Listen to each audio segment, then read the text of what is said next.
Hello everyone, welcome to your very own favourite education channel dear school. और आज हम class 10th chemistry का chapter number 2 को continue कर रहे हैं। दैट इज आज हम बेस के बारे में रीड करने वाले हैं।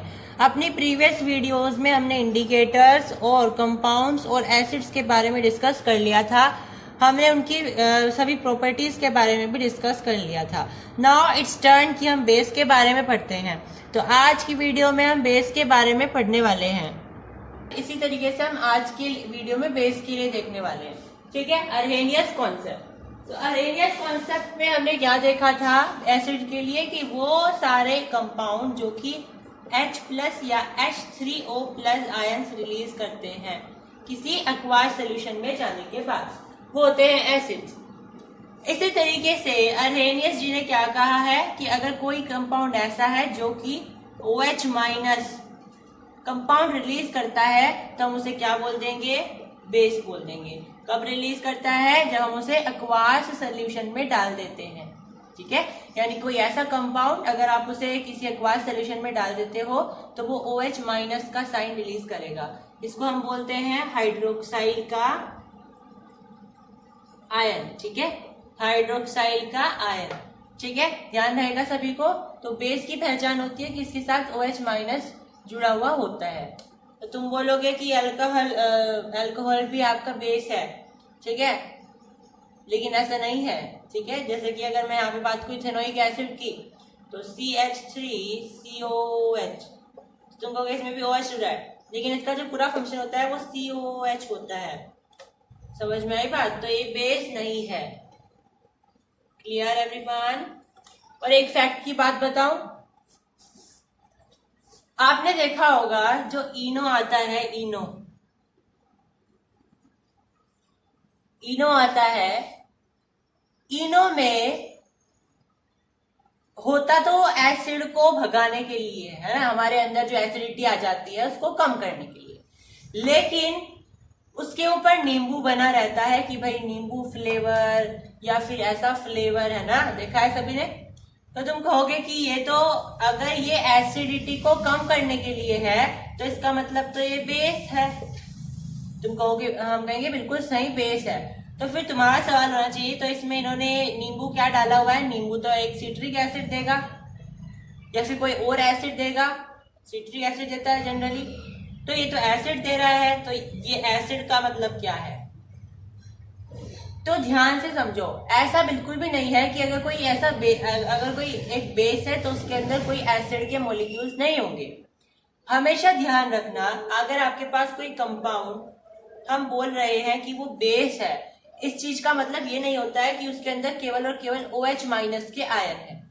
इसका मतलब ये होता है कि उसके अंदर OH- के आयन ज्यादा क्वांटिटी में है in comparison to H+ ion, तब वो बेस होगा। यानी कि हर बेस में आपको दोनों तरह के आयन मिलते हैं, लेकिन जिसमें जो ज्यादा एक्टिव और ज्यादा अमाउंट में होते हैं उसको आप उसके हिसाब से देते हो नाम।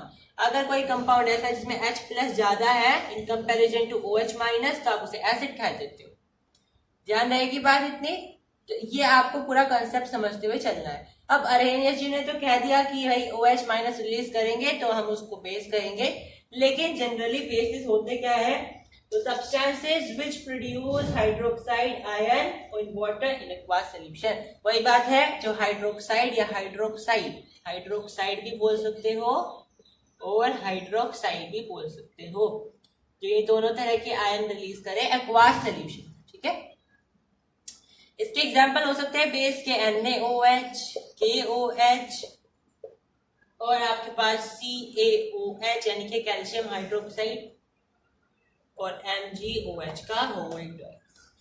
ठीक है, ये होल ट्वाइस कैसे आ रहे हैं सभी को पता है। देखो, कैल्शियम की वैलेंसी कितनी होती है? 2 होती है। OH की वैलेंसी होती है -1, तो ये आपस में क्या हो जाएंगे? ऐसे क्रिस क्रॉस हो जाएंगे, तो आपके पास CaOH का होल ट्वाइस बनेगा।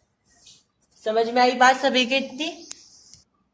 अब आपके कुछ याद आया कि हमने देखा था एसिड वाली क्लास में कि अगर हमारे पास कोई एसिड था HCl तो हम उसको क्या बोलते थे? Monobasic acid. और अगर मेरे पास H2SO4 था तो डाई बेसिक एसिड। और अगर मेरे पास कोई 3 वाला हुआ करता था जैसे H3PO4 है तो उसको हम बोलते थे ट्राई बेसिक। ऐसे ही अगर आपको बेस में मिलते हैं, जैसे बेस का एग्जांपल ले लेते हैं NaOH, तो एक ही है यहाँ पे OH, तो ये आपका कौन सा हो जाएगा? Mono acidic base. समझ में आया? एसिडिक पहले आ जाएगा, बेस बाद में आ जाएगा। ऐसे CaOH का होल ट्वाइस, तो डाई एसिडिक बेस। समझ में आया? इसी तरीके से अगर आपको कोई कंपाउंड दिया जाता है इसमें 3 है तो आप उसको बोलोगे ट्राई एसिडिक बेस। आपको आ सकता है क्वेश्चन क्लासिफाई करने के लिए कि इसमें डाई बेसिक कौन है, ठीक है, डाई एसिडिक कौन है, ट्राई एसिडिक कौन है, या आपके पास मोनो एसिडिक कौन है। तो ये आपको ध्यान रखते हुए चलना है। तो एक क्लासिफिकेशन तो ये हो गया, एक होता है स्ट्रॉन्ग एसिड, एक होता है वीक एसिड। तो स्ट्रॉन्ग एसिड तो हमने डिस्कस कर लिया था, स्ट्रॉन्ग बेस और वीक बेस, ठीक है। तो स्ट्रॉन्ग बेस क्या होता है? जो कि एक्वास सोल्यूशन में जाने के बाद maximum amount of OH minus ion release करे। यानी कि मेरे पास ये कोई एक्वास सोल्यूशन का कोई जार है जिसमें मैंने बेस डाल दिया भर के और उसमें से maximum amount of OH minus release हुए।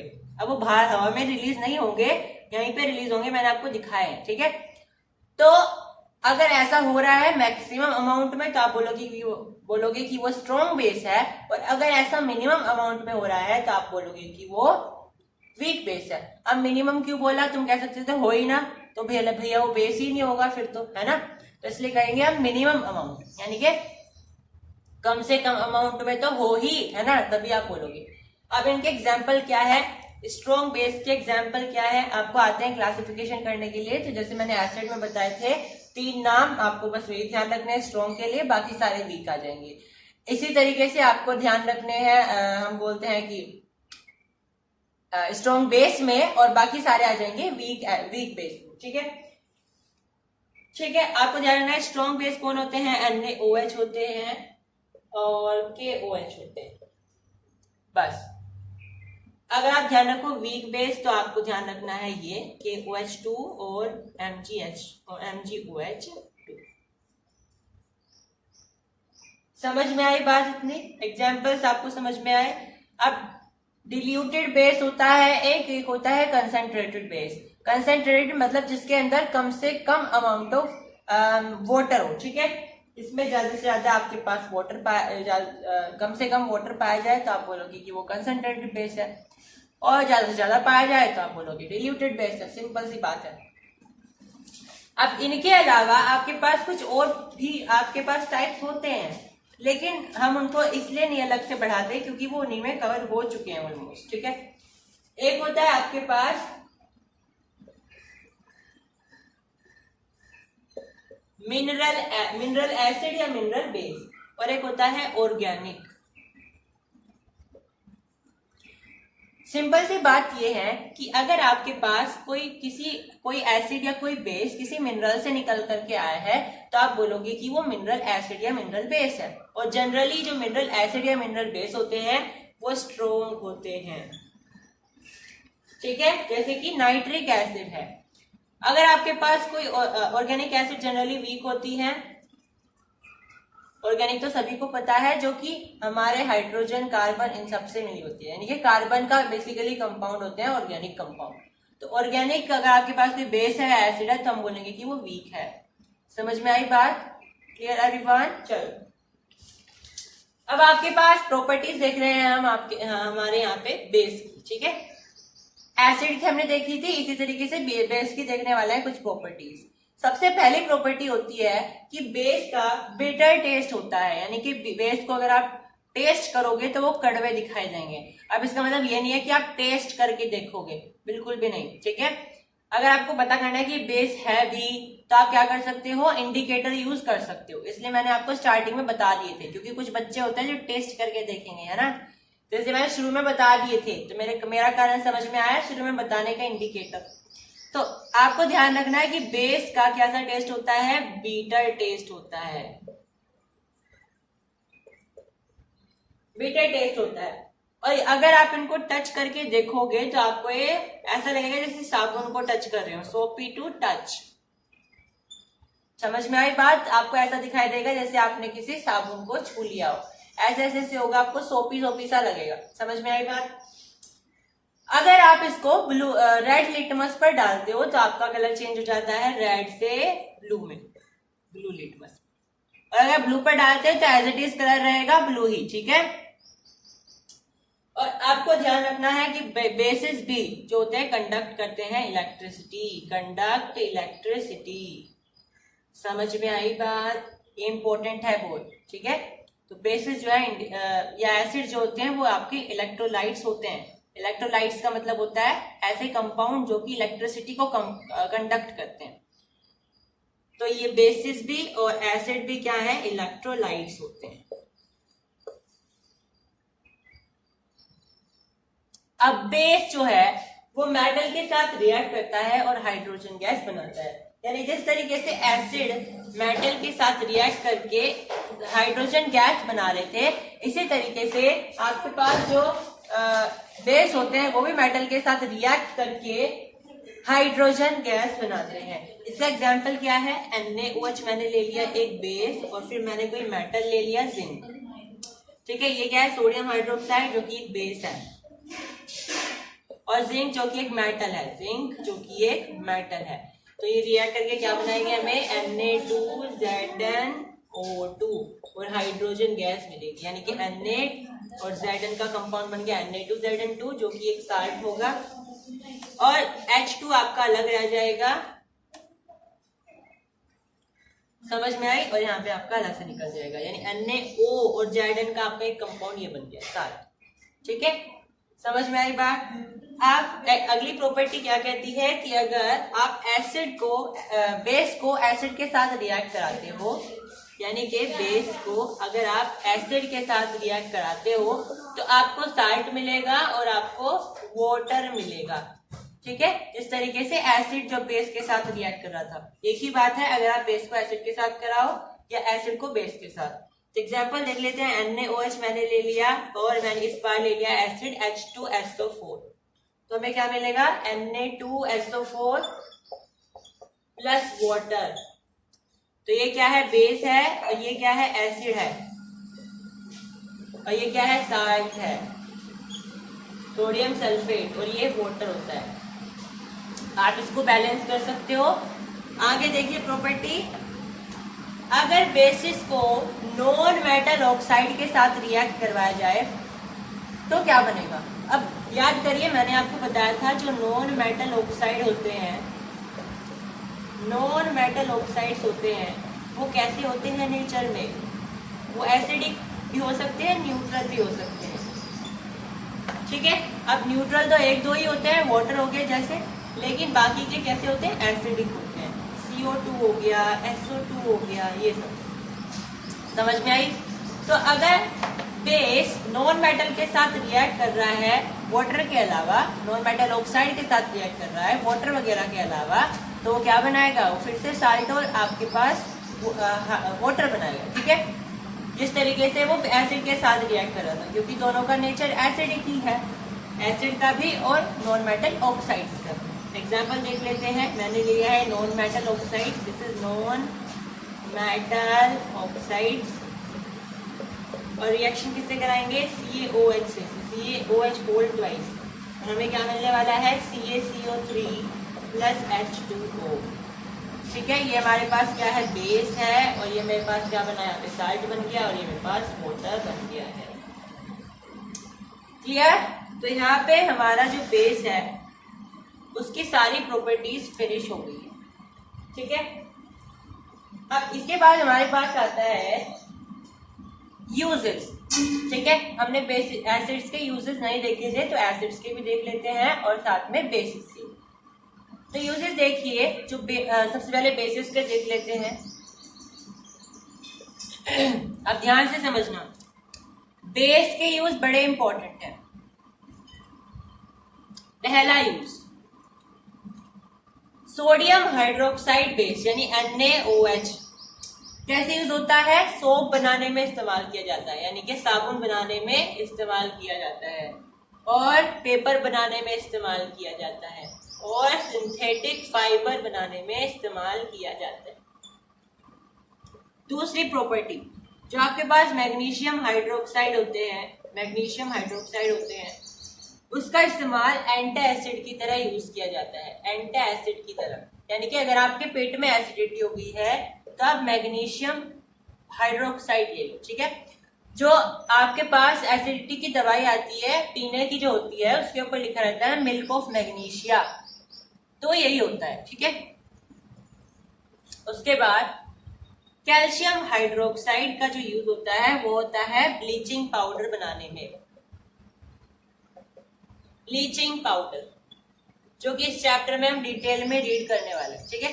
तो आपके पास ये 3 यूजेस हैं, दिस आर इनफ, ठीक है। आपको ध्यान रखने हैं NaOH ये बनाने में, मैग्नीशियम ये, और कैल्शियम हाइड्रोक्साइड। अब आपको ये ध्यान रखना है, एक इंपॉर्टेंट यूज ये है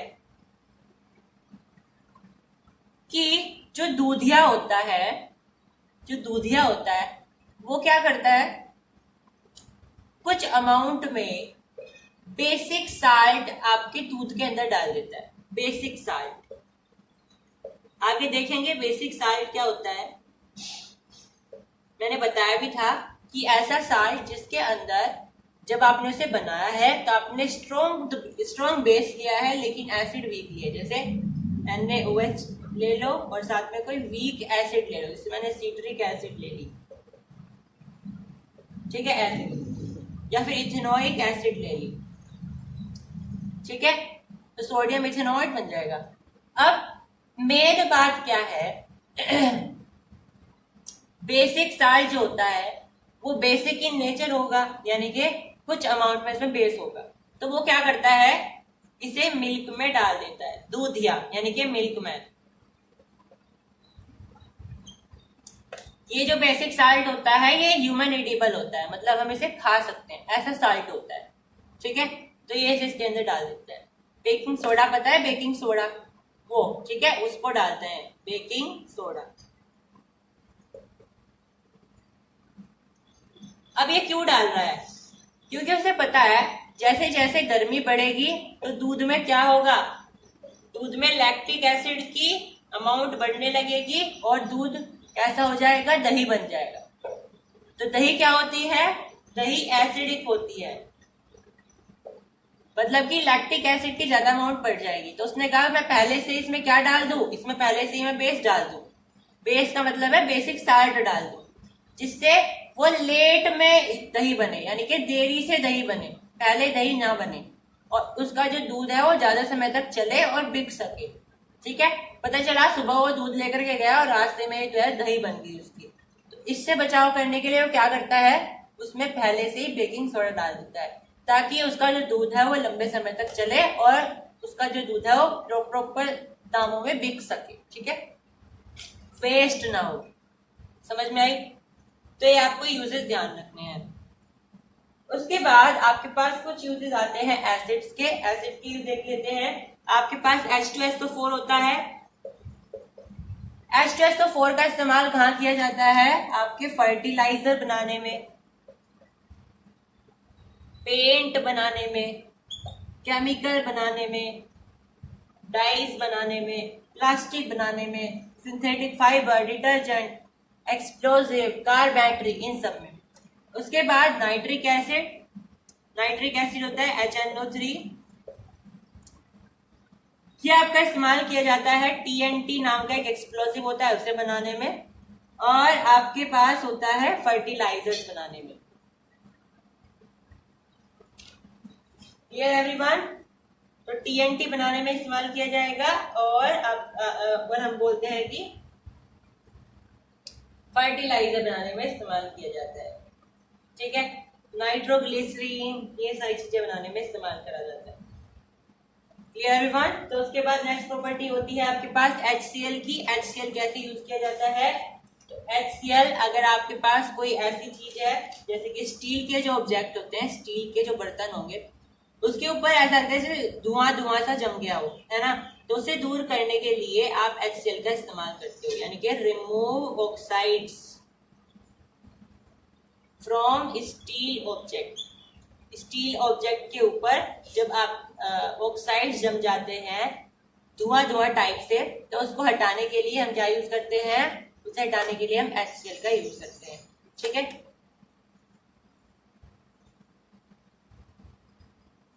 यहाँ तक समझ में आया सभी के। और यहाँ पे हमारा जो है बेस भी कंप्लीट हो गया। अब कुछ इंपॉर्टेंट सी बातें हम इसमें डिस्कस कर लेते हैं, जैसे कि आपके पास कुछ एसिड है, उनके कुछ टाइप है, फॉर्मूला है, उनके कुछ यूज है। ठीक है, और यहाँ पे हमारे पास हाँ यही है। ठीक है, तो हमें डिस्कस करना है।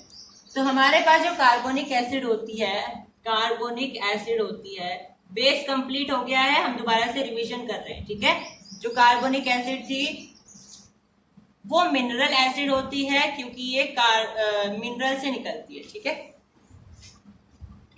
और इससे इसका जो फॉर्मूला होता है वो क्या होता है, H2CO3।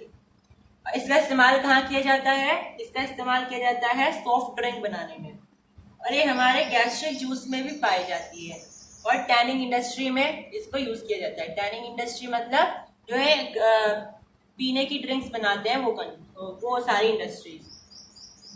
उसके बाद नाइट्रिक एसिड, नाइट्रिक एसिड का फॉर्मूला क्या होता है, HNO3 होता है, और ये भी मिनरल एसिड होती है। ध्यान रखना, सारी मिनरल एसिड स्ट्रॉन्ग एसिड होती है सिवाय कार्बोनिक एसिड के। This is a exception. तो आपको ध्यान रखना है, कार्बोनिक एसिड एक ऐसी एक्सेप्शन है जिसमें मिनरल एसिड होते हुए भी ये आपकी वीक एसिड होती है। इसका यूज कहाँ होता है नाइट्रिक एसिड का, TNT बनाने में, मैंने बताया एक्सप्लोजिव्स बनाने में, और नाइट्रोग्लिसरीन फर्टिलाइजर। उसके बाद सल्फ्यूरिक एसिड, सल्फ्यूरिक एसिड का फॉर्मूला H2SO4। ये भी एक मिनरल एसिड होता है, और इसका यूज मैंने आपको अभी बताया है। ठीक है, और इसका और यूज भी हम बता सकते हैं। ये आपका हम यहाँ पे सल्फ्यूरिक, ठीक, सल्फ्यूरिक, इसके यूज क्या होते हैं आपके कार्बेटरी में, फर्टिलाइजर में, डिटर्जेंट में।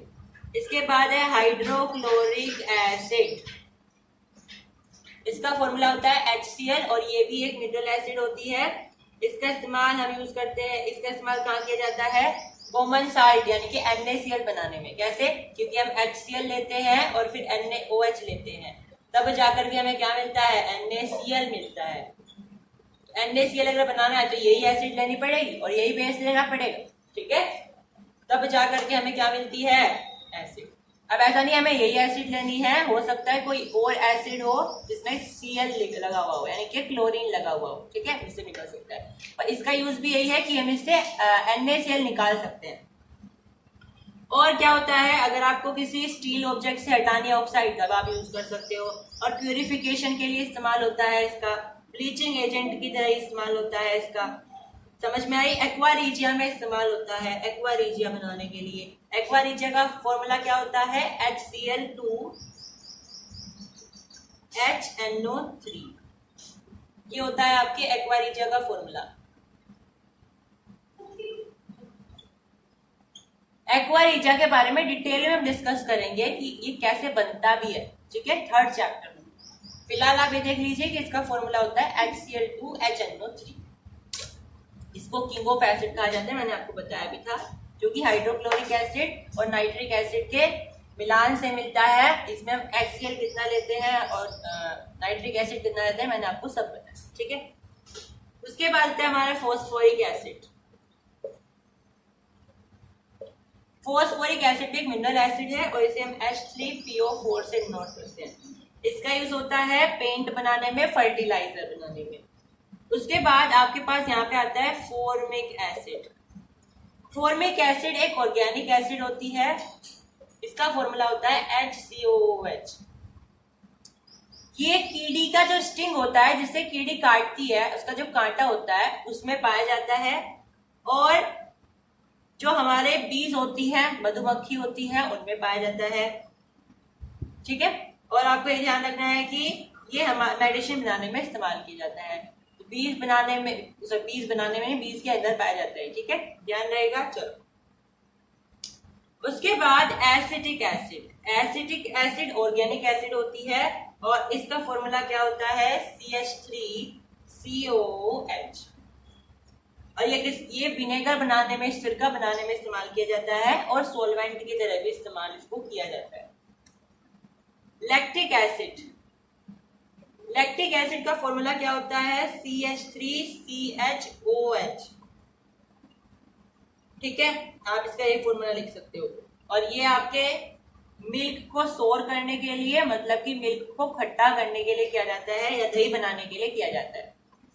तो आज की क्लास में इतना ही। आज हमने क्या क्या डिस्कस करा है, आज हमने बेस डिस्कस करा, उसके टाइप्स डिस्कस करे, strong, weak, concentrated, diluted, mono acidic base, di acidic base, tri acidic base. ठीक है, फिर उसकी प्रॉपर्टीज डिस्कस करी, यूजेस डिस्कस करे एसिड के भी बेस के भी। और फिर कुछ इंपॉर्टेंट एसिड थी हमारे पास, ये छूट गई थी पिछले लेक्चर से, ये हमने डिस्कस करी है। इनके फॉर्मूले क्या होते हैं, इनका मिनरल और ऑर्गेनिक एसिड में क्या क्लासिफिकेशन है, और हमने इनके यूजेस भी देखे। तो आज की क्लास में इतना ही, मिलेंगे अगली क्लास में। अगली क्लास में हम pH के बारे में डिस्कस करेंगे, जो कि एक यूनिवर्सल इंडिकेटर होता है और उसका हम डेली लाइफ में कैसे यूज कर सकते हैं वो सारा हम उस अगली वीडियो में डिस्कस करेंगे, जहां से बहुत इंपॉर्टेंट क्वेश्चंस आएंगे। So make sure you have hit the like button and subscribe the channel.